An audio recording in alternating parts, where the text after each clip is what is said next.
Judas, o traidor, também conhecia aquele lugar, porque Jesus ali estivera muitas vezes com seus discípulos. Tendo, pois, Judas recebido a escolta, e dos principais sacerdotes e dos fariseus, alguns guardas, chegou a este lugar com lanternas, tochas e armas. Sabendo, pois, Jesus todas as coisas que sobre ele haviam de vir, adiantou-se e perguntou-lhes: a quem buscais? Responderam-lhe: a Jesus o Nazareno. Então Jesus lhes disse: sou eu. Ora, Judas o traidor estava também com eles. Quando, pois, Jesus lhes disse: sou eu, recuaram e caíram por terra. Jesus de novo lhes perguntou: a quem buscais? Responderam: a Jesus o Nazareno. Então lhe disse Jesus: já vos declarei que sou eu. Se a mim, pois, que buscais, deixar ir estes, para se cumprir a palavra que dissera: não perdi nenhum dos que me deste. Então Simão Pedro puxou da espada que trazia e feriu o servo do sumo sacerdote, cortando-lhe a orelha direita. E o nome do servo era Malco. Mas Jesus disse a Pedro: mete a espada na bainha. Não beberei porventura o cálice que o Pai me deu? Feche seus olhos. Diga: nesta manhã, estou aqui para receber a palavra do Senhor.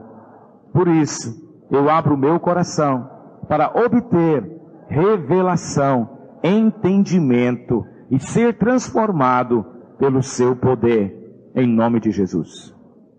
Irmãos, nessa manhã eu gostaria de falar a respeito do capítulo 18 e 19 de João, que trata da crucificação do Senhor Jesus.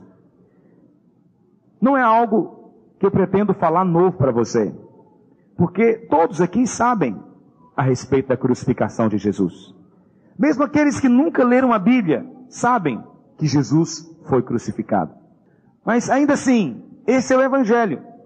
Nós não temos que pregar a respeito de coisas inusitadas, diferentes. Não temos que falar a respeito de coisas novas, de revelações novas. Temos que falar a palavra de Deus. E esta aqui é a palavra de Deus. Normalmente os pregadores fogem de falar de textos como esse. Apenas mencionam, apenas dizem que está na Bíblia. Mas não será assim conosco. Nós queremos estudar tudo aquilo que a palavra de Deus diz. Queremos conhecer e queremos entrar mesmo a fundo em tudo aquilo que o Senhor deixou para nós, porque é alimento para o nosso espírito, para a nossa alma. Amém, meus irmãos? Estão abertos para isso essa manhã? E eu gostaria de dividir em 3 partes. Primeira parte fala a respeito da voluntariedade de Jesus. O Evangelho de João é diferente dos outros 3 evangelhos. Algumas pessoas perguntam: por que precisamos de 4 evangelhos? Por que precisamos de Mateus, Marcos, Lucas e João? Cada evangelho foi escrito com uma ênfase. Por exemplo, o Evangelho de Mateus foi escrito para mostrar que Jesus é o rei, o Messias que os judeus esperavam. Para isso, o Senhor é mostrado, muitas cenas são mostradas lá em Mateus, que não são mostradas em João. Por exemplo, lá em Mateus tem uma genealogia. Por quê? Todo rei tem que ter uma genealogia. Já o Evangelho de Marcos mostra Jesus como servo, como um escravo. E sendo um servo, lá, por exemplo, não menciona a história da genealogia de Jesus. Por quê? Porque servos não têm genealogia. Lucas, por sua vez, mostra Jesus como filho do homem, o Salvador. Ali, Jesus tem uma genealogia que vai até Adão. João, por outro lado, mostra que Jesus é o Filho de Deus. Sendo filho de Deus, João também não tem genealogia. Mas você vê como começa o livro de João? No princípio era o Verbo, e o Verbo estava com Deus, e o Verbo era Deus. Por quê? Porque ele quer mostrar que Jesus é Deus. A crucificação também difere, não o fato da crucificação, mas a ênfase da crucificação difere de um evangelho para o outro. Então, por exemplo, nos outros evangelhos existem narrativas do tipo: o véu se rasgou de alto a baixo, houve trevas, terremoto, na hora da crucificação. João não menciona isso. Por exemplo, também diz que Jesus conversou com o ladrão que estava ao seu lado.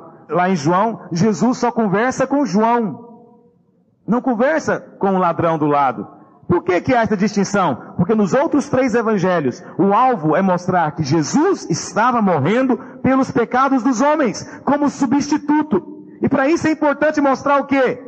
que houve trevas, porque o pecado naquela hora foi colocado sobre ele, e ele clamou, Deus meu, por que me desamparaste? João não menciona isso, porque tem que se mostrar nos outros evangelhos, que naquele momento, os pecados do homem todo foram colocados sobre ele, e houve a separação na divindade naquele momento, não é verdade? Então veja bem, João tem uma outra ênfase. João não está interessado simplesmente em mostrar que Jesus é o Salvador. Ele quer mostrar o seguinte, que a sua morte, a sua crucificação, era apenas um meio para atingir um fim. Qual que era o fim? Jesus disse, se o grão de trigo caindo na terra não morrer, fica ele só. Mas se morrer, produz muito fruto. Jesus é esse grão de trigo. E ele caiu aqui na terra com o objetivo de morrer. Jesus foi o único homem que nasceu nessa terra, que já nasceu com um projeto de vida, morrer. O seu alvo era morrer. Ele literalmente nasceu para morrer.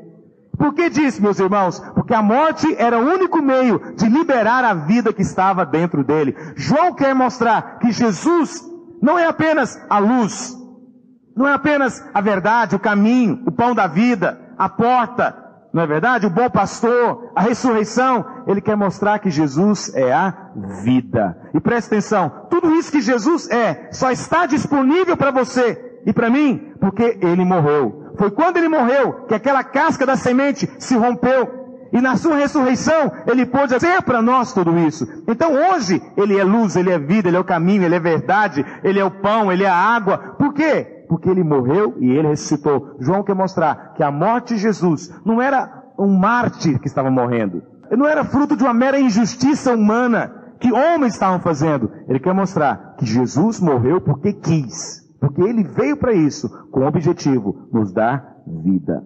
Talvez quando nós falamos disso, para você parece tão comum. E você pode dizer, mas o que isso tem implicação na minha vida? Só há vida se Jesus entrar dentro de você, porque Ele é a vida. E quando eu falo de vida, meu querido, talvez muitos possam dizer, mas eu já estou vivo. Mas não me refiro a essa vida física. Refiro-me à vida com a qual o próprio Deus vive. É a vida incriada. A vida que nunca teve começo. E que também não pode ter fim. Essa vida foi liberada, está disponível a nós. Essa é a vida de Deus que deve estar dentro do nosso espírito. Quantos dizem amém nessa manhã? Do verso 1 até o verso 11. Nós vemos Jesus se entregando voluntariamente. Diga, voluntariamente. Lá em João capítulo 10, mostra que Ele é o Senhor da vida. Lá em João capítulo 11, Ele falou para Marta, eu sou a ressurreição e a vida. Quem crê em mim, ainda que morra, viverá. Muito antes dele morrer, Ele já era a ressurreição. Entende isso? Porque Ele é Deus. Só que, entenda o seguinte, deixa eu explicar essa voluntariedade para você, o que significa. Lá em Romanos, existe uma equação. Qual que é a equação? Onde há lei, há pecado. E onde há pecado, há morte. Diga, a lei gera o pecado. E o pecado gera a morte. E onde não há pecado? Onde não há pecado, não pode haver morte. Entendeu o que eu estou dizendo? Vou contar para você algo que talvez você nunca pensou. Talvez nunca ninguém contou para você. Mas Jesus não podia morrer. Quando Ele disse que Ele é a ressurreição e a vida, significava que se Ele não quisesse morrer, Ele não iria morrer. Ele iria para o céu vivo. Por que Ele iria vivo para o céu? Porque nele não há morte. Não há pecado. Lembra da equação? Paulo foi quem falou isso. Onde tem lei, a lei vai gerar o pecado. E onde tem pecado, o pecado vai gerar a morte. Mas Jesus nunca pecou. Portanto, Ele quebrou a equação. Havia lei, mas Ele cumpriu a lei. Não resultou em pecado. E onde não há pecado, não pode haver morte. Jesus poderia falar para o Pai, Pai, eu quero subir para a glória. E o Pai não poderia rejeitá-lo, porque não havia pecado nenhum nele. E a morte não poderia tocá-lo. Não poderia tocar nele, porque nele não havia pecado. Portanto, esquece aquela mentalidade que foi ensinada para muitos de nós, que Jesus, tadinho, foi um mártir na mão daqueles judeus perversos. Jesus foi injustiçado simplesmente. Jesus foi um mártir. Olha para cá. Ainda que do ponto de vista humano, isso possa ter o seu fundo de verdade, que ele foi injustiçado realmente, ele não morreu fruto dos açoites, ele não morreu porque tinha coroa de espinho na cabeça, ele não morreu nem porque colocaram pregos nas suas mãos e nos seus pés. Ele morreu porque ele decidiu morrer. Ele entregou a sua alma na morte. Isso é uma impossibilidade para o homem. Alguém consegue falar, vou morrer agora? Alguém consegue fazer isso? É possível isso? Vou parar de respirar. Você consegue morrer só parando de respirar? É impossível ao homem morrer. Por quê? Você não tem autoridade sobre a morte. A morte, na verdade, está acima de você. Por quê? Porque o pecado está na nossa vida. Nós fomos concebidos em pecado. Por isso nós temos que morrer. Algumas pessoas perguntam, pastor, se Jesus já morreu na cruz, por que nós temos que morrer ainda uma vez? Temos que morrer uma vez, porque nós pecamos. E onde há pecado, a morte tem que vir. Nós vamos passar pela morte. É inevitável que passemos pela morte. Mas no caso dele, era evitável. Ele não precisava. Ele não precisava passar pela morte. Ele passou porque ele quis. E ele fez algo na cruz que é uma impossibilidade. Com as suas mãos e os seus pés presos, ele entregou a sua alma na morte. Não se pode dizer que foi um suicídio, porque ele não se matou através de algum método.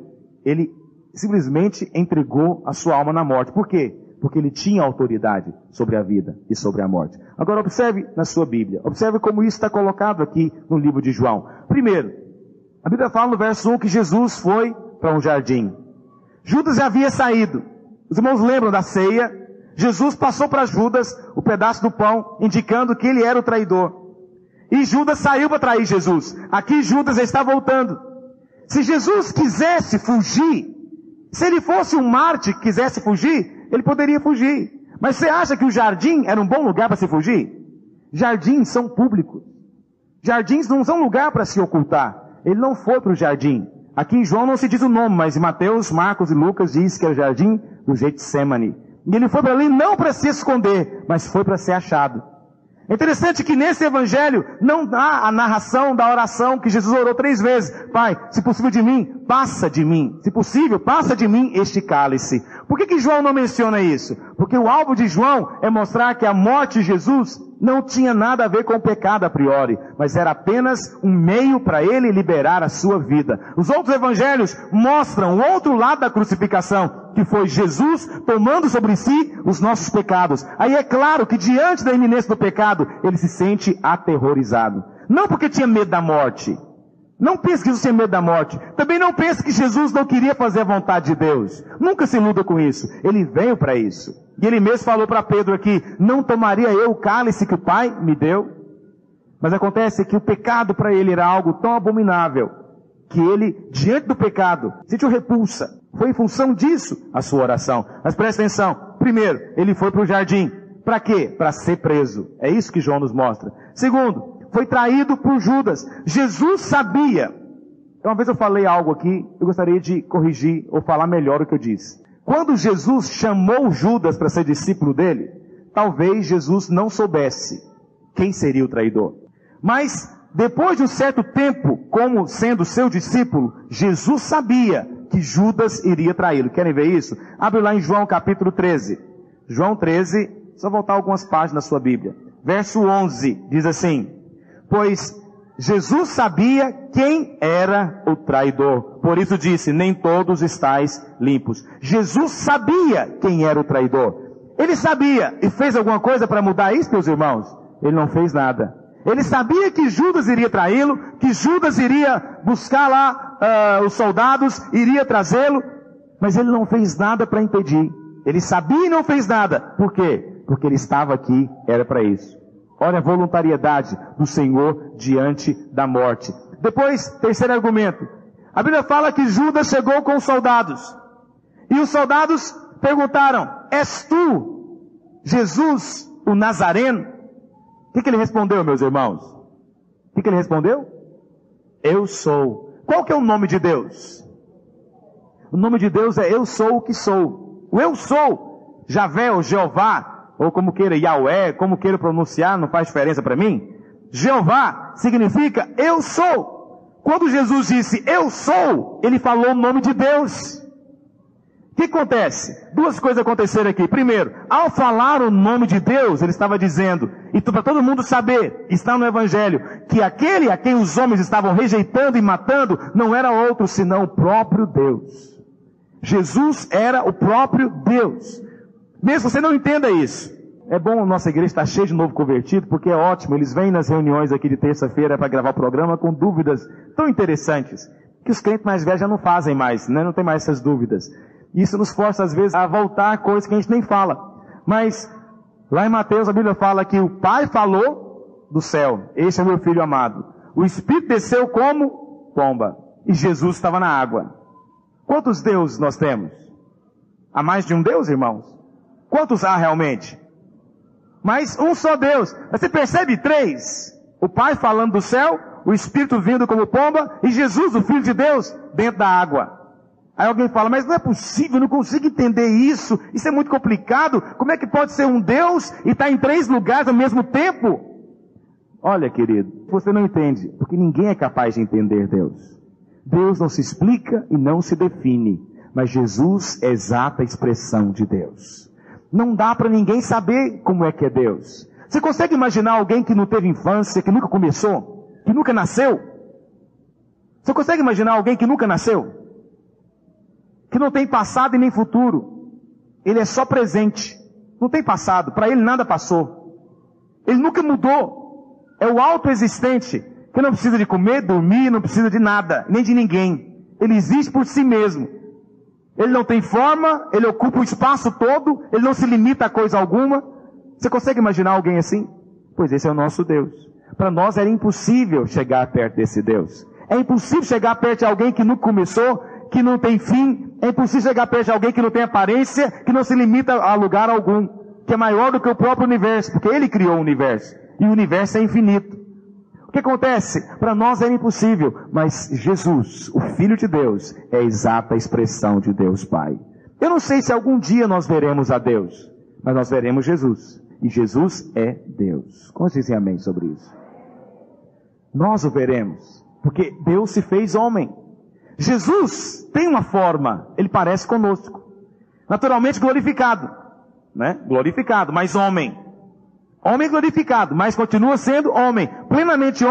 Plenamente Deus. Nunca pense que Jesus é um homem aperfeiçoado, um espírito, um fantasma. Não, ele é Deus e é homem. Essa é a base da nossa fé, e é isso que nós pregamos, e é ele que nós aguardamos. E tal qual ele é, nós seremos também. Não é maravilhoso isso? Do jeitinho que ele é, você vai ser. Eu fico pensando em irmãos que ficam sonhando em ter isso, ter aquilo outro, comprar isso, comprar aquilo outro, aprender isso, ir em tal lugar. Vou ser franco para você. À medida que você vai avançando em Deus, você vai perdendo os seus desejos com essas coisas. Eu sei que parece pedante falar isso para você. Mas hoje em dia, para mim, ficar andando e vendo vitrine é uma completa tortura. Não tenho vontade de comprar coisa alguma, não tenho vontade de fazer coisa alguma. Né? Outro dia eu fui convidado para ir nos Estados Unidos ministrar em 2 cidades.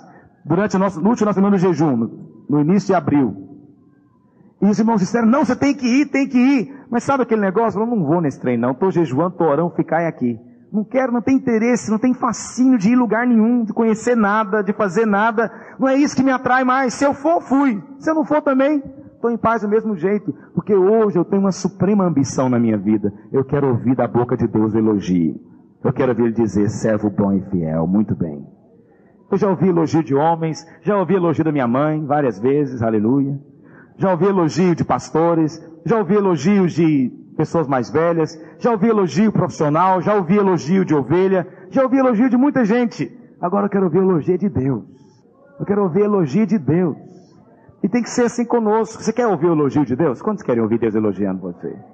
Ô irmãos, isso é ouvir aquela história do sapo? Que inchou até estourar? Nunca ouviram essa história? Também não vou contar para vocês. Não está na Bíblia. Olha para cá. Se elogio de homem incha a gente, eu fico pensando em elogio de Deus. E ele vai elogiar em público. Presta atenção nisso. Naquele dia ele vai chamar todos os seus servos. Quantos são servos de Deus aqui? Você vai estar lá naquela hora. Não vai ter distinção. Pastores nessa ala. Membros comuns na área de cá. Líder de célula no meio. Não vai ter isso. Distinção só tem aqui. Lá nós somos servos. Com incumbências diferentes, mas servos. Por isso, muitos pastores vão ficar muito envergonhados naquele dia. Vai ser duro. Pastor chegando com o seu rebanho, o Senhor olha para o pastor e fala, seu servo infiel, negligente, servo inútil. E o rebanho dele bate, o rebanho da batedeira, né? Fala, se ele é inútil, eu sou o quê? Meu Deus do céu, eu estou frito. Mas aí chega a vez do irmãozinho, Deus fala, servo fiel, Eu imagino o pastor com vergonha. Irmãos, se crítica de homem é pesada, imagina a crítica de Deus. Eu não sei quanto a você, eu não quero ouvir crítica, eu quero ouvir elogio de Deus. E espero que o irmão esteja comigo lá naquele dia. Você ouviu o elogio também, em nome de Jesus. Aleluia. Quero te convidar para esse dia. Vamos estar todos lá. Eu quero ouvir da boca de Deus. É a suprema ambição. Tal qual Ele é, nós seremos também. Como é que Jesus é? Jesus é como Deus. Nós seremos como Jesus é. Seremos parecidos com Ele.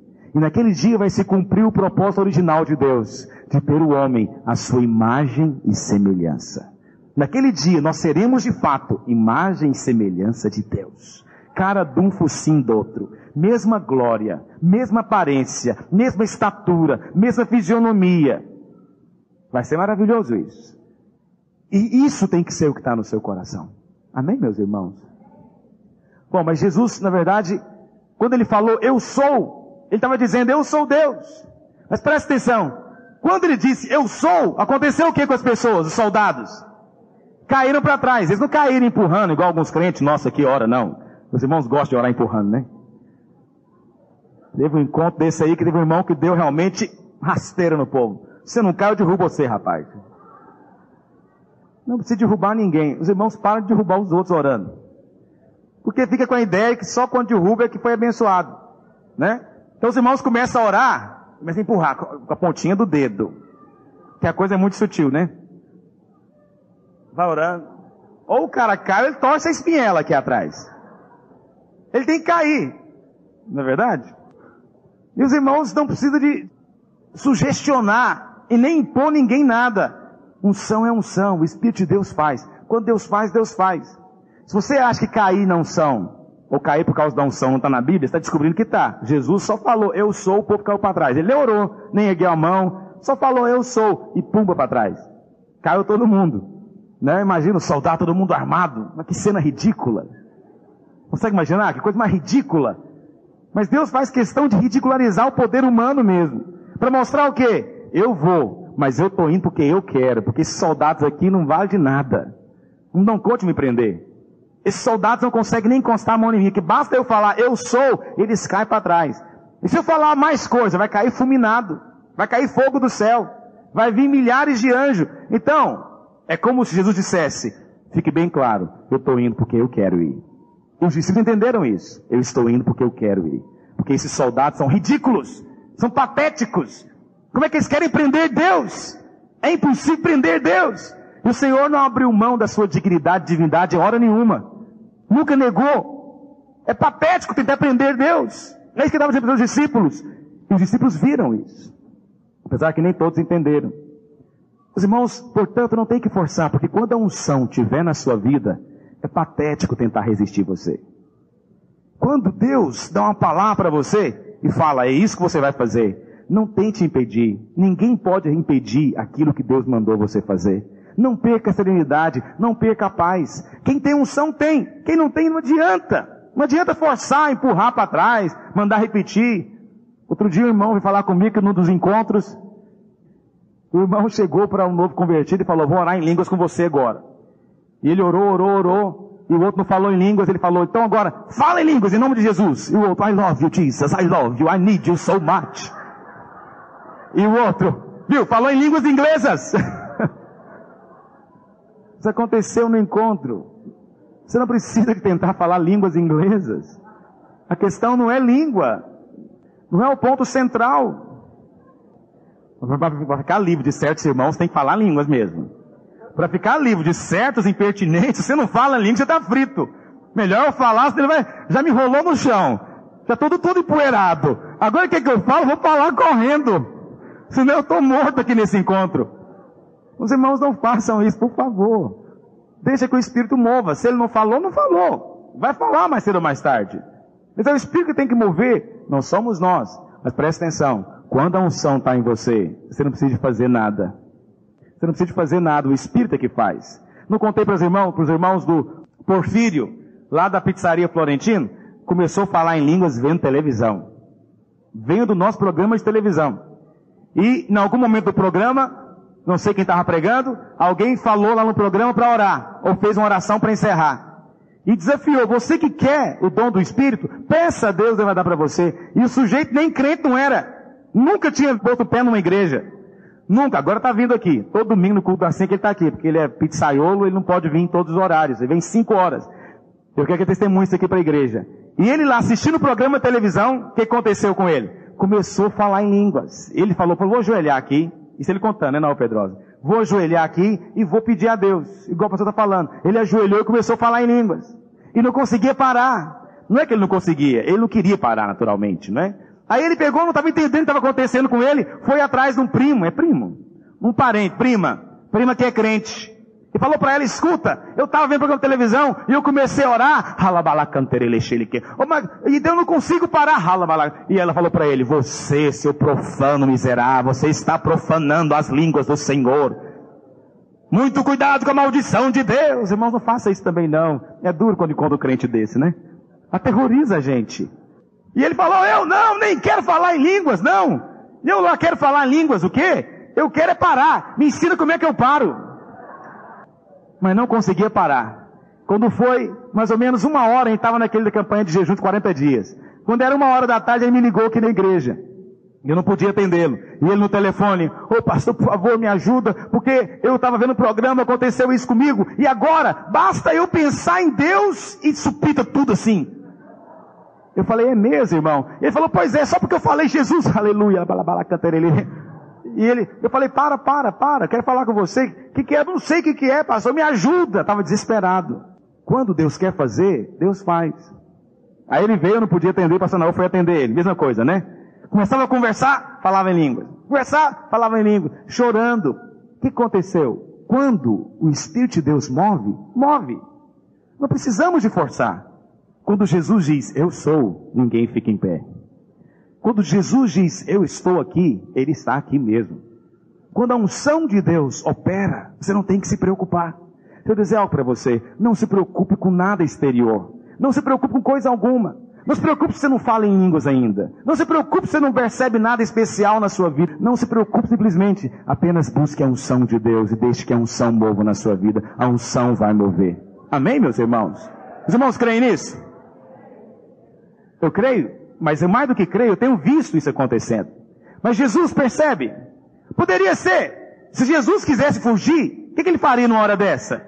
Imagina, chega aqui um pelotão de soldados para me prender. E nem foi um soldado só, foi um pelotão de soldados para prendê-lo, junto com o comandante. Valorizar a coisa também, pelo menos, né?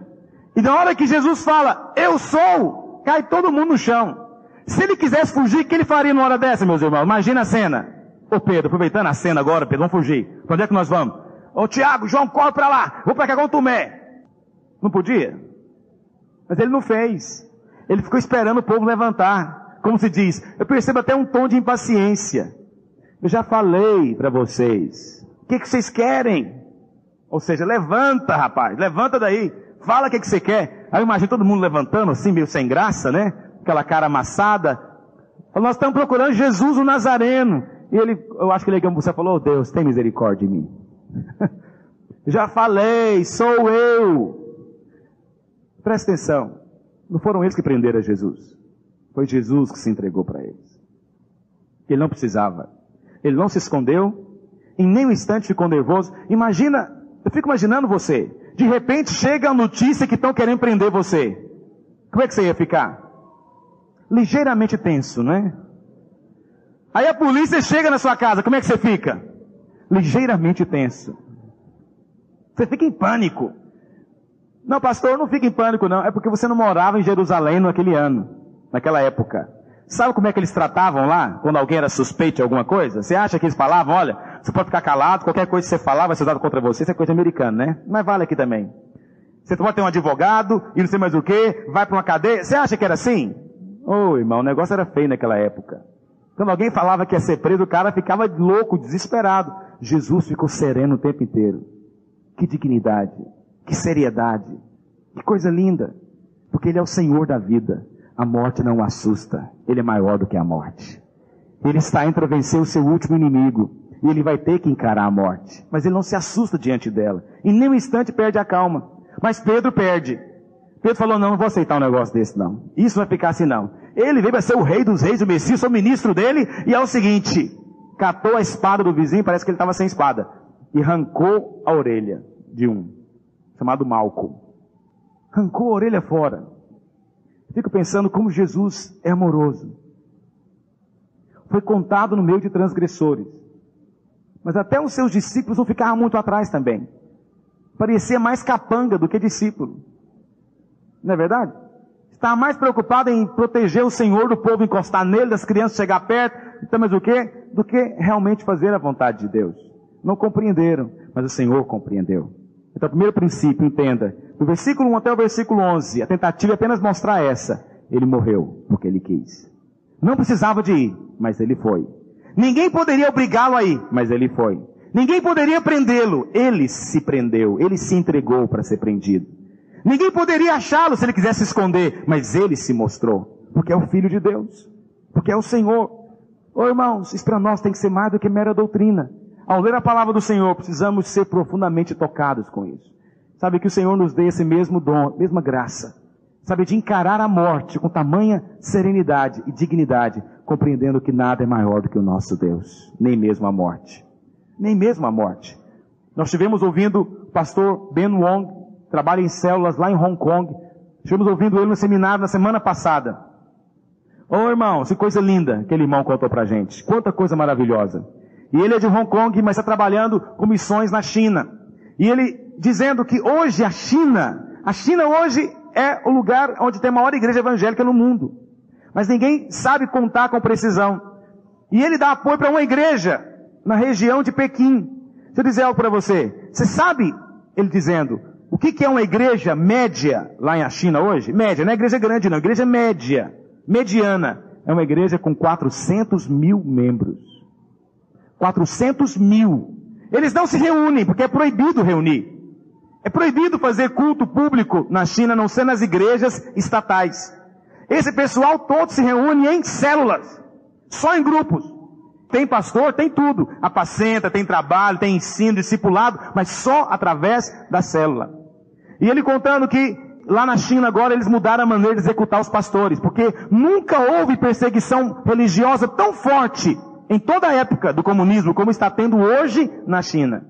Eu creio que é porque está perto de cair aquela potestade no nome de Jesus. E ele falando, pastor, lá eles mudaram agora a maneira de executar os pastores. Antes eles apenas executavam com fuzilamento. Agora eles pegam o pastor, prendem, matam, abrem as entranhas, tiram todas as vísceras, picam picadinho e depois enterram em vários lugares diferentes as vísceras. E entregam o corpo para a família. Por que eles fizeram isso? Eu falei, mas por que estão fazendo isso? Ele falou, sabe por quê, pastor? Quando eles só fuzilavam, entregavam o pastor de volta para a família, passavam alguns dias, o pastor estava pregando de novo. Sabe o que acontecia? Eles eram ressuscitados. Então, para impedir ressurreição, eu não sei se tem como impedir ressurreição, mas na cabeça deles deve ter. Eles agora não matam mais, eles esquartejam para impedir ressurreição. Que coisa impressionante. E olha, o irmão que contou isso, o pastor Naor estava conosco, o Adean e outros pastores estavam conosco. Sabe, é gente séria. Não é sério, irmão? É gente muito séria, muito de Deus. Muito de Deus. E eles falando, olha, pastor, lá na China hoje, o mundo inteiro está orando. Senhor, abre as portas da China para a gente entrar com o Evangelho. E ele falando, sabe, pastor, lá não é assim. Lá eles estão orando também, só que eles oram assim, Senhor, abre as portas da China. Nós queremos ganhar o mundo para o Senhor. E são os chineses orando. E eles falam, o irmão Ben Wong estava dizendo que o encargo hoje da igreja na China são os países muçulmanos. Porque os irmãos sabem, os países muçulmanos é proibido pregar o Evangelho, é pena de morte. E eles querem ir morrer nos países muçulmanos. Porque eles estão tão habituados com a iminência da morte, para eles é algo tão comum virem a morrer por perseguição, que eles querem morrer nos países muçulmanos. O Ben Wong fala que ele chegou na igreja, né, para confortar a liderança que o pastor havia sido esquartejado. E ele estava lá falando, e aí, os irmãos estão tristes, como é que os irmãos estão? Falou, o que é isso, pastor? Que triste. Nós estamos querendo saber quando vai ser a nossa vez. Ele dizia, mas ele ficou perplexo. Ele falou, sabe por quê? Só tem uma coisa que é certa na vida, que nós um dia iremos morrer. Então, já que é para morrer, vamos morrer por algo que vale a pena. Vamos morrer de maneira mais gloriosa possível. Nós queremos morrer pelo Senhor. Eles querem morrer, eles planejam morrer pelo Senhor. Eles estão planejando isso hoje na China. E o próprio pastor Ben Wong, os irmãos sabem, Hong Kong foi anexado à China. Apesar que não faz parte da China, mas pertence à China. E o governo chinês é que comanda. E eles estão querendo controlar também as igrejas em Hong Kong. E um irmão da igreja dele, que pertence ao governo, descobriu uma lista de pessoas que estavam na lista negra da polícia. E o nome do pastor Ben Wong está nessa lista. E ele chegou para o pastor para contar para ele. Falou, pastor, você não fica triste não, eu nem sei como vou contar isso para você. Olha, mas é o seguinte, o seu nome está marcado para morrer. E eu fico imaginando, se fosse você, se fôssemos nós, marcados para morrer, o governo decidiu, você está na lista negra. Sabe o que ele falou? Oh, mas como é excitante isso. Isso é melhor do que videogame, não é assim que ele fala? E ele faz luta karatê o tempo todo na pregação, né? Isso é melhor do que videogame. Tem algo mais emocionante do que isso? Onde eu for vai ter alguém querendo me matar, que maravilha. E eu vou, cada dia vai ser um escape. Cada dia vai ser uma aventura. Isso tudo só quem tem Jesus é que tem uma vida tão maravilhosa desse jeito. Por quê? Porque para Ele é glória. Nós vivemos longe dessa realidade. Mas Jesus veio para nos dar o padrão. E foi assim que Ele morreu também. Serenamente. Com dignidade. E nem um instante em pânico. E nem um instante, sabe, mostrando a vergonha da covardia, do medo. Não. O tempo todo com a cabeça digna, erguida e serena. Oh, irmãos, como é sério permanecer sereno diante das agruras, das lutas que a vida traz sobre a gente. Verso 12 em diante. Assim a escolta, o comandante e os guardas judeus prenderam a Jesus, manietaram-no. Só João fala que Jesus foi amarrado. Nenhum dos outros evangelhos falam isso. E o conduziram primeiramente a Anás, pois era sogro de Caifás, sumo sacerdote naquele ano. Ora, Caifás era quem havia declarado aos judeus ser conveniente morrer um homem pelo povo.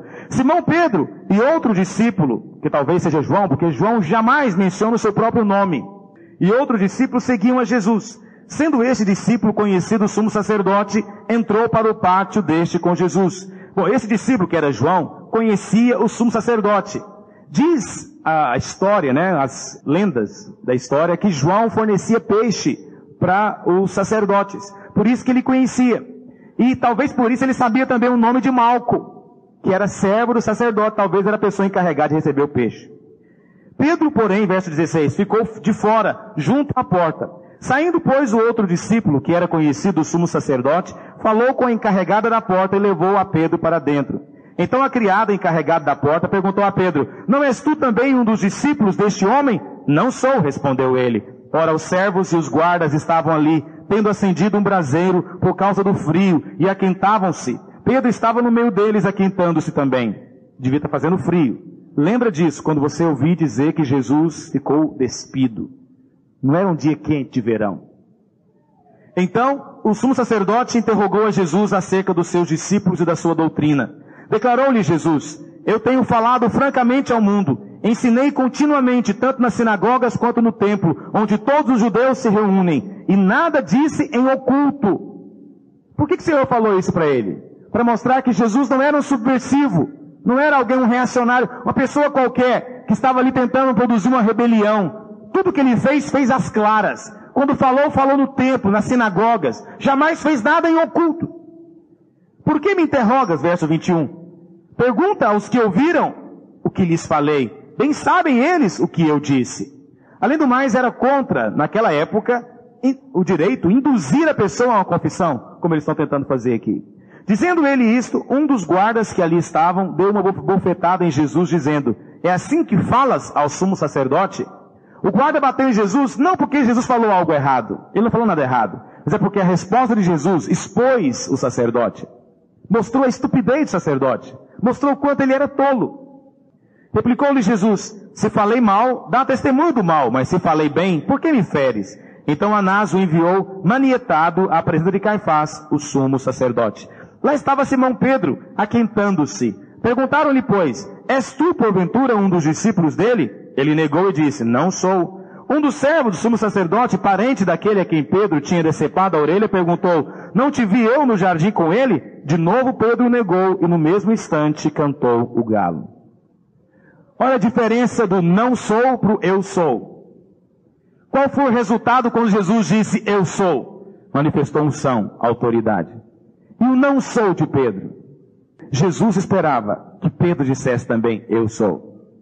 Se Pedro dissesse, eu sou, ele estaria seguindo o mesmo caminho de Jesus e manifestaria poder e autoridade. Sabe qual é o segredo da sua autoridade? É ao contrário de Pedro, fazer como Jesus, eu sou. Mostrar a cara. Mostra a cara para ganhar o tapa. Mostre-se. Mas a maioria de nós tem muito receio e constrangimento. Eu sei que é normal sentir-se constrangido de falar de Jesus. Não é esta a realidade, meus irmãos. Você pode falar de Freud, ninguém liga. E Freud falou barbaridade, fez coisas terríveis, era um viciado em morfina e heroína, e todo mundo acha ele o máximo. Você pode falar de Karl Marx, ninguém liga. Marx, que pela filosofia dele destruiu muitos países, os irmãos sabem disso. Ele mesmo deixou os filhos morrerem de fome. Não tem mérito nenhum no sujeito, mas se alguém fala de Marx, é tido até como intelectual, porque leu O Capital.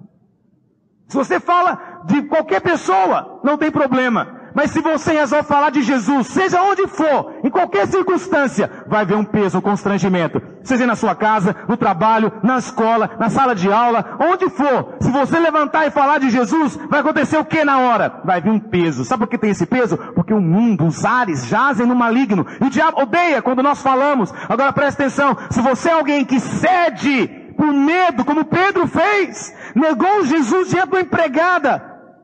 Veja, não é que a empregada não seja importante. Ela é importante, mas do ponto de vista de eu ter que negar alguma coisa importante para mim, a empregada seria a última que eu negaria. Entende o que eu estou dizendo? Depois negou diante do soldado, diante de guardas. Percebe? Ele só negou diante de pessoas que não tinham poder algum. Mostrou a sua covardia, mas mostra também a nossa realidade. Será que não temos negado o Senhor também, meus irmãos? Na hora de falar, não temos acovardado. Não temos corrido, não temos fugido. Na hora de confessar o nome dele, às vezes recuamos. Eu não tenho como negar, eu não trabalho de pastor. Eu não tenho profissão de pastor, eu sou pastor. Onde eu chego, eu sou pastor. Até onde eu penso ninguém me conhece, eu sou pastor. Cheguei na imobiliária para acertar o aluguel, que eu estou mudando a minha casa, e o povo me conhecia. Ele falando, e aí pastor? O que foi pastor? Não gostando do nosso serviço não? E o outro, pastor, está mudando? Eu falei, mas quem eu não conheço esse povo? Como é que sabe que eu sou pastor? Na minha ficha não tem escrito que eu sou pastor. Mas eu acho ótimo quando perguntam, o que você faz? Aliás, essa pergunta, quando perguntam para você o que você faz, não significa nada para você, mas para mim significa a chance de falar de Jesus. Todos eles perguntam, o que você faz? Às vezes no avião, estou lá sentado, viajando, alguém pergunta, e aí, você trabalha de quê? Eu falo, não mandei perguntar. Estou quieto no meu canto. Agora vem perguntando. Aí na hora que eu falo, eu sou pastor, crente. Percebo que a pessoa fica sem graça, como diz, como é que eu vou mudar de assunto? Eu mesmo que perguntei, agora vou ter que encarar o negócio. Eu só fico esperando. Ela fala, é mesmo, mas como é que é a sua igreja? O que você faz? E aí começa a tentar procurar conversa onde não devia. Para ela, eu só me limito a responder. E nesse responde, eu acabo pregando para a pessoa. Mas tem pessoas que têm vergonha de falar que é crente. Eu não gosto de falar que eu sou evangélico. Evangélico é muito chique. Eu sou evangélico. Evangélico tem um bocado de artista que é, mas nenhum deles é crente.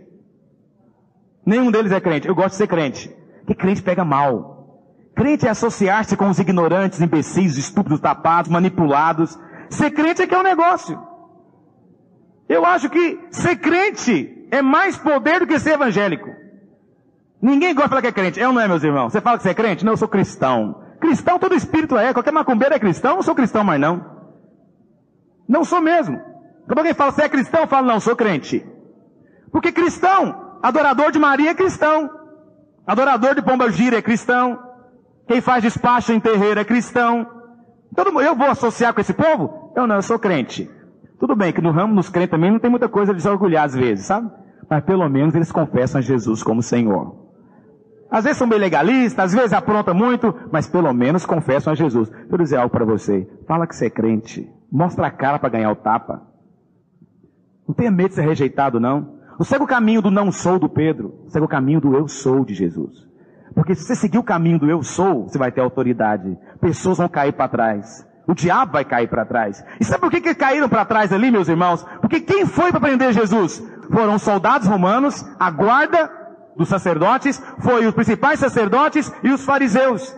Esses foram prender Jesus. Veja, os guardas, o exército, falam do poder político, né? Os fariseus estão ali com poder religioso. Eles tiveram que cair para trás, se curvar diante do poder de Jesus. O diabo que entrou em Judas e entrou em todos eles para tentar destruir Jesus, teve que se curvar diante do eu sou. Quando o Senhor falou eu sou, o diabo e todos aqueles que estavam com ele dobraram o joelho diante de Jesus. Deixa eu dizer algo para você, quando você fala eu sou, eles podem rosnar, pode fazer o que for, mas vão ter que se curvar diante da autoridade do poder do nome de Jesus.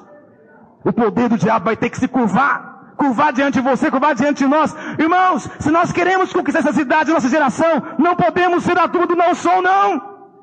É a turma do eu sou. Se nós estamos pensando em conquistar, meu irmão, começa aqui, assume eu sou. É isso que eu sou. Eu sou discípulo, eu sou servo, eu sou filho, eu sou chamado. Mas se isso significa que eu sou rejeitado, que eu sou ignorante, que eu não tenho cultura ou algo assim, também sou. É isso que eu sou. Eu sou dele. E não retrocedo, não abro mão, não arredo o pé. Você não tem fé para isso. No seu trabalho, na sua escola, você não importa ganhar ovo podre na testa. Faça-o. Porque é nisso que está a autoridade de Jesus. É no eu sou. A autoridade está na confissão. Eu sou, é isso que eu sou. Eu sou discípulo dele, eu sirvo a ele. Minha vida é isso mesmo, é isso que eu faço. Não tenho vergonha. Ah, você não bebe? Não, não bebo não, porque eu sou. Ah, você não faz isso? Não, não faço não, porque eu sou. Ah, você não, é isso mesmo, eu sou. Se você quer ver o Senhor movendo, seja. Foi levado sem abrir a boca para o matadouro. Mas depois nós vemos ele sendo examinado. E o primeiro que o examinou foi o sacerdote, foi a religião. Isso aqui nos faz lembrar, na verdade, de Êxodo capítulo 12. Porque Jesus é o cordeiro que deveria ser usado na Páscoa. Aqui é a Parasceve, é o dia anterior à Páscoa, era sexta-feira. No dia seguinte seria a Páscoa. Jesus tinha que morrer na Páscoa, porque ele é o Cordeiro de Deus que tira o pecado do mundo. Mas para ser o Cordeiro de Deus usado na Páscoa, ele deveria ser observado, meus irmãos. Não poderia ter defeito, não poderia ter mácula alguma. E o Senhor foi observado, primeiro, pelos religiosos. Não encontraram nada nele. A resposta do Senhor Jesus, tão digna, em nenhum instante indigno. Mas veja, aquele que o estava julgando, na verdade, foi julgado, foi exposto. Quando Jesus falou para ele, escuta, o que eu fiz foi às claras. Por que você não chama todo mundo que me ouviu para falar? Por que pergunta para mim? Ao fazer essa simples pergunta, o Senhor, na verdade, estava expondo o outro. Por mais que você tente julgar a Jesus, Jesus está expondo você. Já viram aquelas pessoas que querem julgar Jesus ainda hoje? Querem dizer que Jesus não era ou que alguma coisa diferente. Por mais que eles queiram falar de Jesus, eles se expõem. Porque Jesus é esse. Sabe, no Apocalipse diz que os olhos dele são como chamas. Como o sol. Ou seja, é como dois faróis ligados. Onde ele olha, a luz vai junto. Para ele não há trevas, não há nada escondido. Sabe por quê? Porque se nós olhamos no escuro, não enxergamos nada. Mas os olhos de Jesus irradiam luz. Onde ele olha, a luz. Deixa o Senhor olhar para você hoje. Como olhou para Caifás e Anás. Como olhou para eles. Se ele olhar, vai vir luz. Onde o Senhor olha, a luz. Por isso aquele cântico fala, né? Teus olhos revelam. É o olhar do Senhor que revela. Às vezes nem é a sua palavra, é só o seu olhar. Só o seu olhar. Mas ele não foi avaliado ou julgado apenas pela religião. Foi também examinado de acordo com a lei humana. A Bíblia fala que Pilatos pegou Jesus. Olha o que diz, acompanhe na sua Bíblia, verso 28. Depois levaram Jesus da casa de Caifás para o pretório. Era cedo de manhã.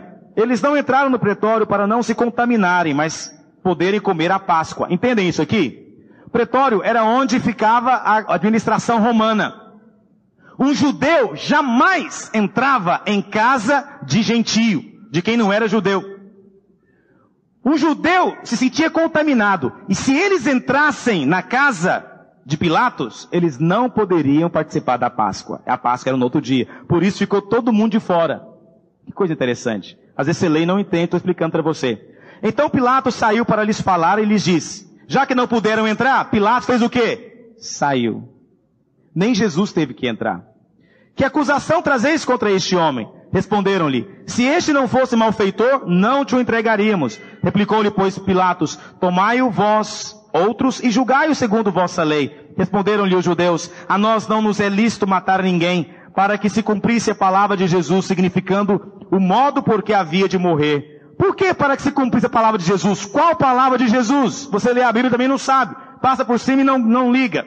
Jesus disse lá em João capítulo 3, que importava que ele fosse levantado, como a serpente de bronze foi levantado no deserto, entre o céu e a terra. Mostrando que ele tinha que morrer crucificado entre o céu e a terra, suspenso. Um judeu jamais matava alguém crucificado. Por quê? Segundo a lei, qual que era a pena de morte, meus irmãos? Qual que era? Apedrejamento. Mas Jesus não poderia ser apedrejado. Por quê? Porque a palavra de Deus dizia no Velho Testamento que ele tinha que ser feito maldição em nosso lugar. E para ser feito maldição em nosso lugar, tinha que ir para um madeiro. Porque a lei dizia, maldito aquele que for pendurado no madeiro. Então ele tinha que ser pendurado no madeiro. Então tinha que ser os romanos, porque os romanos é que crucificavam. Judeu, não. Verso 33. Tornou Pilatos a entrar no pretório, chamou Jesus e perguntou-lhe, és tu o rei dos judeus? Respondeu Jesus, vem de ti mesmo essa pergunta, ou te disseram outros a meu respeito? Replicou Pilatos, porventura sou judeu? A tua própria gente e os principais sacerdotes é que te entregaram a mim. Que fizeste? Respondeu Jesus, o meu reino não é deste mundo. Isso aqui é importante dizer também. Até então o reino de Jesus não havia chegado. É por isso que quando Jesus começou a pregar, e mesmo João, qual era a pregação dele? Arrependei-vos, por quê? Está próximo o reino dos céus. Está próximo, mas não havia chegado ainda. Mas hoje o reino dos céus chegou, amém, meus irmãos? O reino dos céus é a igreja.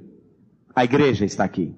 Ela está experimentando os poderes do mundo vindouro. Se o meu reino fosse deste mundo, os meus ministros se empenhariam por mim, para que não fosse eu entregue aos judeus, mas agora o meu reino não é daqui. Então lhe disse Pilatos, logo tu és rei? Respondeu Jesus, tu dizes que eu sou rei. Eu para isso nasci e para isso vim ao mundo, a fim de dar testemunho da verdade. Todo aquele que é da verdade ouve a minha voz. Nunca esqueça disso. Todo aquele que é da verdade ouve a voz. Perguntou-lhe Pilatos, que é a verdade? Tendo dito isto, voltou aos judeus e lhe disse, eu não acho nele crime algum. É costume entre vós que eu vos solte alguém por ocasião da Páscoa. Quereis, pois, que vos solte o rei dos judeus? Então gritaram todos novamente, não este, mas Barrabás. Ora, Barrabás era salteador. Meu Deus! Isso é tão sério. Pilatos aqui está julgando Jesus. E ele mesmo dá o veredito. O que ele fala? Não encontrei nesse homem falha nenhuma. O cordeiro que deveria ser usado na Páscoa, a maior Páscoa e a última Páscoa da história, era Jesus. E esse cordeiro foi declarado apropriado. Foi declarado, pode ser usado. Pilatos deu a chancela. Este está pronto para ser feito sacrifício pelos nossos pecados, como era de se esperar do Senhor Jesus, o Cordeiro de Deus. E Pilatos falou, não vejo nesse homem crime nenhum. E ele falou isso mais de uma vez. Falou para quê? Ratificar. Por 3 vezes ele falou isso. Para ratificar. É verdade. Não vejo nele crime nenhum. Agora vê a injustiça dessa situação toda. Essa coisa da política, meus irmãos, é terrível. Porque a sentença de Jesus foi injusta. Claro que foi injusta. Não havia acusação clara. Não havia do que condená-lo. Civilmente falando. Um tribunal romano jamais condenava alguém por questão religiosa, que é de cunho íntimo de fé. Pilatos está aqui representando todo aquele conhecimento jurídico dos romanos. Tem que ter cuidado para falar isso aqui, porque tem juiz, procurador, advogado aqui entre nós aqui. Se eu falar bobagem, eles crucificam depois. Mas todo o direito moderno é baseado, grande parte pelo menos, no direito romano. Estou errado? Estou certo. Glória a Deus. É baseado no direito romano. O direito romano, portanto, não era injusto em si, nem era errado em si. Mas o que acontece? A lei e a justiça sempre são boas. O ruim é a aplicação dela. Pilatos aqui era político. O que político faz, meus irmãos? Político sabe o que é certo, político sabe o que é apropriado, político sabe o que é justo. Mas político faz isso? O que o político faz? O político faz o que agrada a maioria. Essa que é a verdade. O político quer agradar o povo. Deixa eu dizer algo para os irmãos, só um parentezinho. Esse ano é ano de eleição. Deixa eu pedir algo para os irmãos, em amor. Eu sei que você tem um monte de amigo que é candidato. E eu sou seu amigo. Se você me liga falando, pastor, eu queria muito que o irmão conhecesse o fulano. Eu não vou ter coragem de dizer não. Você é um membro da minha igreja, eu amo você, eu quero honrar você. Eu não posso falar não para você. Pega mal para mim e fica ruim. Eu não gosto de desonrar os membros da minha igreja. Mas se você me ama, não faça isso comigo.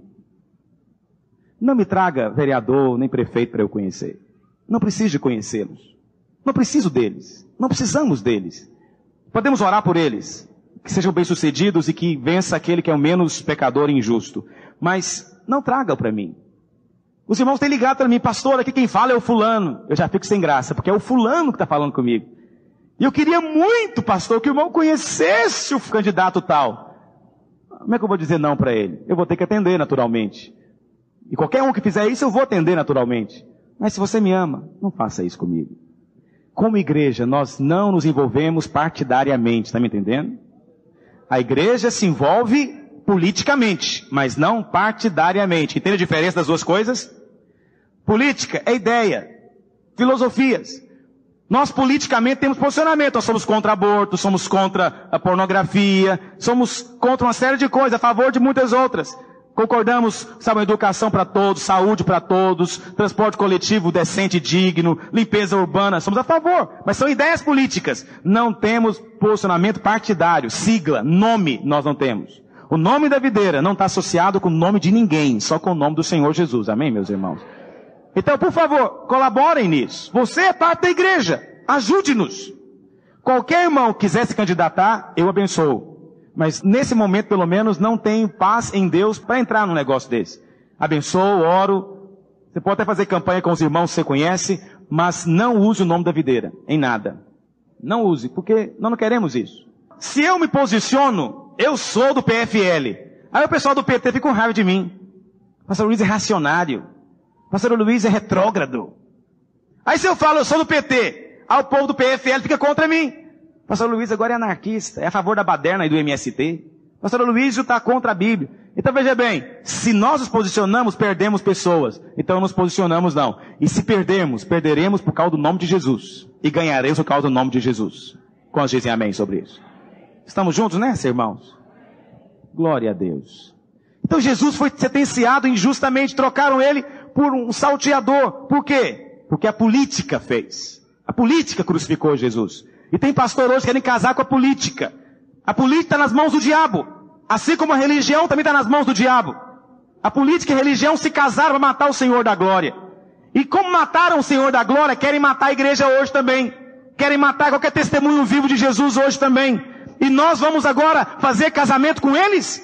Esses que jazem no maligno? Não estou dizendo que o fulano de tal, o nome, está associado com o diabo. Mas o sistema político e religioso é um só no seu propósito. Eles são contra Deus, contra os seus ungidos, contra o mover de Deus. São sempre assim. E vai ser assim até o Senhor voltar. Porque o anticristo, quando ele se levantar, ele vai ser o senhor da religião e o senhor da política. Porque o anticristo vai ser o casamento final entre a religião apóstata e a política errada, corrupta, maligna. Sabemos disso. Por isso, hoje, nosso trabalho não é esse. Queremos ganhar almas. Vamos mudar a sociedade ganhando almas. Vamos mudar a realidade da nossa cidade, do nosso país, ganhando almas. Ensinando-os a palavra de Deus. Ensinando-os o padrão da palavra de Deus. A ética do reino de Deus. Ensinando-os o amor ao próximo. Vamos ensinar para elas a agradar a Deus, não agradar ao homem. Quando tivermos milhares, milhões de vidas regeneradas, renascidas, vamos mudar o padrão desse país, da nossa geração. Porque esse é o caminho de Deus. Vamos ganhar alma. Nossa guerra é essa, meus irmãos. Por isso eu não me importo de fazer campanha, de ganhar dinheiro, de gastar dinheiro, fazer campanha, de pedir dinheiro para levar alguém no encontro. Porque levar eles no encontro, meu querido, é o caminho de salvação que o Senhor nos tem dado. É a estratégia para nós nesses dias. Quantos querem seguir a estratégia do Senhor nesses dias? A crucificação de Jesus. Verso 19. Então, por isso, Pilatos tomou a Jesus e mandou açoitá-lo. Os soldados, tendo tecido uma coroa de espinhos, puseram-lhe na cabeça e vestiram-no com um manto de púrpura. Chegavam-se a ele e diziam, salve, rei dos judeus, e davam-lhe bofetadas. Outra vez saiu Pilatos e lhe disse, eis que eu vou-lo apresento, para que saibais que eu não acho nele crime algum. Mais uma vez ele disse, saiu, pois, Jesus trazendo a coroa de espinhos e o manto de púrpura. Disse-lhe Pilatos, eis o homem. Ao verem os principais sacerdotes e os seus guardas gritaram, crucifica-o, crucifica-o. Disse-lhes Pilato, tomai-o vós e crucificai-o, porque eu não acho nele crime algum. 3 vezes. É a terceira vez que ele fala isso. Na Bíblia, o número 3 é significativo, significa algo completo. 3 vezes Pilatos falou, não tem crime nenhum. Isso é o quê? Sacramentado, consumado. Responderam-lhe os judeus, temos uma lei, e de conformidade com a lei, ele deve morrer, porque a si mesmo se fez filho de Deus. Pilatos, ouvindo tal declaração, ainda mais atemorizado ficou. Por que Pilatos ficou assustado quando disseram que Jesus havia dito que era o filho de Deus? Porque somente os Césares de Roma diziam que eram filhos de Deus. Dividei era o slogan, o título deles. Filhos divinos, filhos de Deus. Isso é algo interessante. Quando Pilatos ouviu aquilo, ele se assustou. Porque ele era místico, supersticioso. Verso 9. E tornando a entrar no pretório, perguntou a Jesus: de onde és tu? Mas Jesus não lhe deu resposta. Então Pilatos advertiu: não me respondes? Não sabes que tenho autoridade para te soltar, autoridade para te crucificar? Respondeu Jesus: nenhuma autoridade teria sobre mim, se de cima não te fosse dada. Por isso, quem me entregou a ti, maior pecado tem. Presta atenção nisso. Os pecados não são iguais. O pecado de Pilatos não foi igual ao pecado do sacerdote. Por quê? Os sacerdotes, escribas e fariseus conheciam a Deus, conheciam a lei. Se eles conheciam a lei, eles tinham maior responsabilidade. Diga, quanto mais luz, maior responsabilidade. Por isso, aquela pessoa que vem no culto toda semana, ouve a pregação semana após semana, mas não confessa Jesus e morre, vai ter um julgamento muito mais severo do que aquele que nunca ouviu falar de Jesus, que nunca veio numa igreja evangélica. Alguém fala: pastor, é possível alguém vir num culto semana após semana e ainda não ser salvo? É possível, porque vir no culto não salva ninguém. Frequentar a igreja não salva ninguém. O que salva é o Senhor Jesus. Se você confessa, você é salvo. Mas tem gente que nunca confessou com o coração. Já falou com a boca, mas o coração está longe. Não entrou no reino de Deus. Não entrou debaixo do governo de Deus, do domínio de Deus. Às vezes tem uma vida corretinha, uma vida bonitinha, uma vida santinha. Mas até essa santidade traduz é repugnante, porque não entrou debaixo do governo. O que eles vivem não é Jesus, o Senhor, que determina. É eles mesmos que fazem. Por isso é possível termos hoje de manhã aqui pessoas que ainda não são salvas. E você vai ter um julgamento mais sério se você não se arrepender e não se converter ao Senhor. Isso é coisa muito séria. Ainda mais nessa igreja, onde se ensina a palavra de Deus mesmo. E se ensina bastante. Muito mais aqui. Tenha temor disso. Anás e Caifás tinham um pecado maior do que eles. Foi Jesus mesmo quem disse. Verso 12. A partir deste momento, Pilatos procurava soltá-lo, mas os judeus clamavam: se soltas a este, não és amigo de César. Todo aquele que se faz rei é contra César. Ouvindo Pilatos essas palavras, trouxe Jesus para fora e sentou-se no tribunal, no lugar chamado Pavimento, no hebraico Gábata. E era Parasceve. Parasceve é o dia anterior da Páscoa, a véspera, cerca da hora sexta. E disse aos judeus: eis aqui o vosso rei. Eles, porém, clamavam: fora, fora, crucifica-o. Disse-lhes Pilatos: hei de crucificar o vosso rei? Responderam os principais sacerdotes: não temos rei senão César. Oh Deus, isso foi uma palavra dura que eles disseram. Rejeitaram o Senhor da glória. E esse rei que eles clamaram que era César, destruiu, enfiou a espada em mulheres grávidas, decepou a barriga da mulher grávida, deixou durante 3 anos passando fome, sem comer sem beber. Esse foi o rei que eles escolheram, que finalmente os espalhou pelo mundo inteiro. Então Pilatos o entregou para ser crucificado. Tomaram eles, pois, a Jesus, e ele próprio, carregando a sua cruz, saiu para o lugar chamado Calvário, Gólgota em hebraico, significa o lugar da caveira, onde o crucificaram, e com ele outros 2, um de cada lado, e Jesus no meio. Pilatos escreveu também um título e o colocou no cimo da cruz.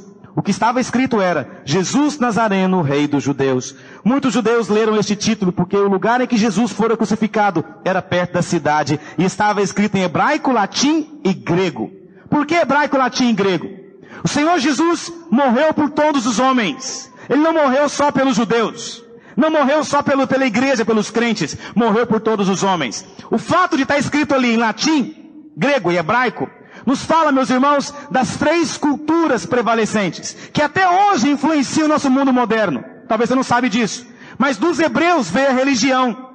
O judaísmo gerou o islamismo e gerou o cristianismo. Tanto o islamismo quanto o cristianismo têm origem judaica. O muçulmano não assume isso.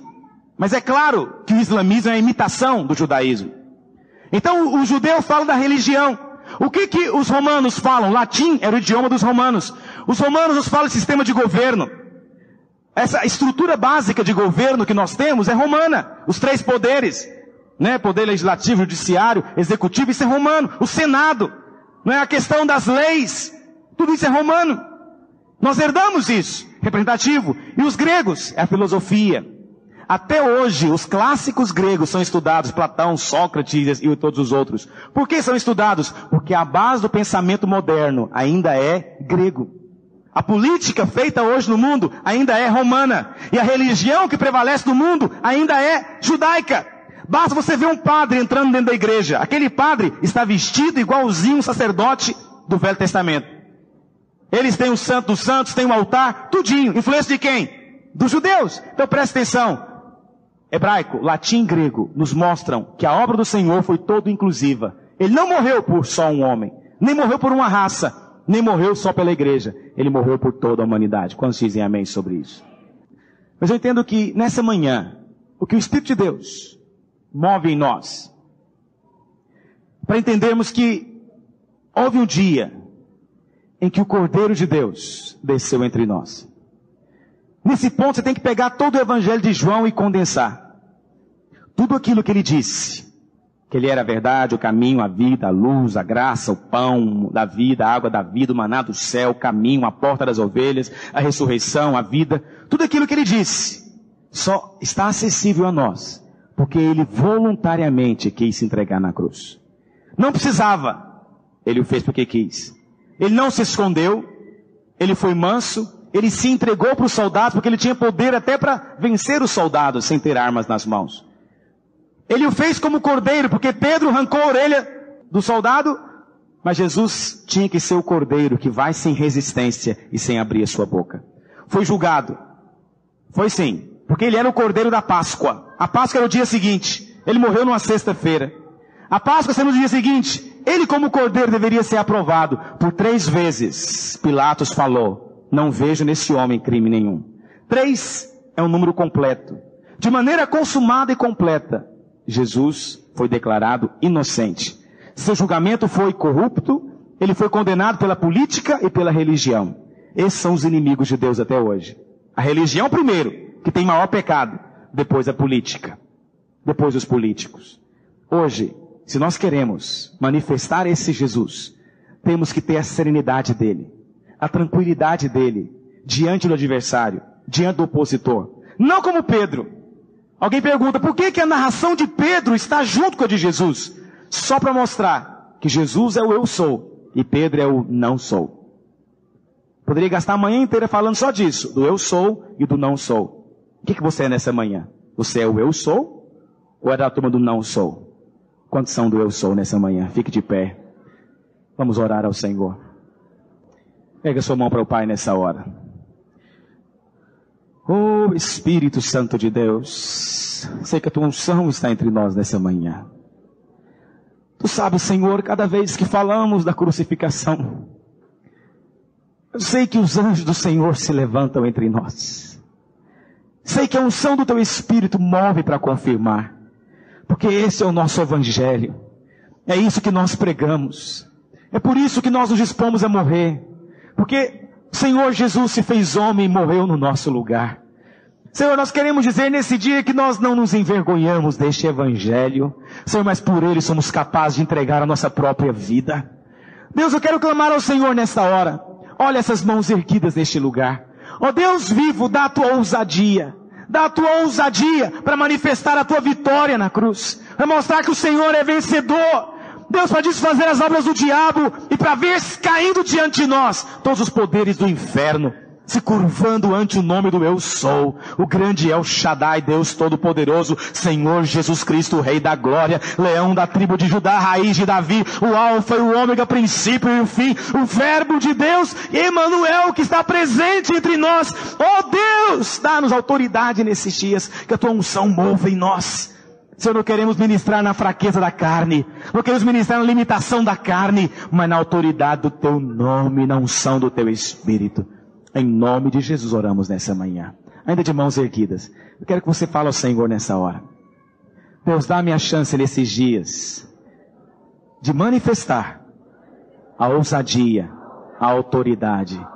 Diga, Senhor Jesus, eu te peço, dá-me nesses dias a oportunidade de falar de ti com ousadia, sem medo, com valentia. Diga, Senhor Jesus, eu quero te confessar diante dos homens, para que o Senhor me confesse diante do Pai naqueles dias, para eu herdar o reino em teu nome. Amém, irmãos?